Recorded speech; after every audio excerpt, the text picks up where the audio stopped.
अध्यक्ष महोदय, त्या चौदार तळ्याचं राष्ट्रीय स्मारक असताना अशा प्रकारची परिस्थिती दिसते आहे। नागपूरच्या दीक्षाभूमीचं जे चाललंय ते आताच सन्माननीय विरोधी पक्ष नेत्यांनी इथं आपल्या पुढे मांडलं की ती उद्ध्वस्त करण्याचं काम तिथं चाललेलं आहे। अध्यक्ष महोदय, इंदू मिल मधलं जे स्मारक आहे भारतरत्न डॉक्टर बाबासाहेब आंबेडकरांचं, त्यांचं काम पुढे जात नाही अशी अवस्था आहे। छत्रपती शिवाजी महाराजांच्या स्मारकाच्या बाबतीत आता कोणी बोलायला तयार नाही, सत्ताधारी, अशा प्रकारची परिस्थिती। अध्यक्ष महोदय, हे सगळे प्रतीक आमची सर्वांची आहेत, देशाची प्रतीक आहेत, आमच्या सर्वांची, बहुजन समाजातले महत्वाचे आहेत। या संविधान देणारं आणि लोकशाही चालवणारे असे भारतरत्न डॉक्टर बाबासाहेब आंबेडकर असतील, आमचे सगळ्यांचं श्रद्धास्थान छत्रपती शिवाजी महाराज असतील, यांच्या बाबतीतली ही अवहेलना हे सरकार करतंय।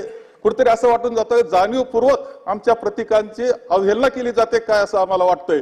अध्यक्ष महोदय, या सगळ्या बाबतीत तुम्ही कोणत्या पद्धतीचे निर्णय घेणार आहात आणि यांचा सन्मान तुम्ही कसे राखणार आहात, हा माझा प्रश्न आहे। अध्यक्ष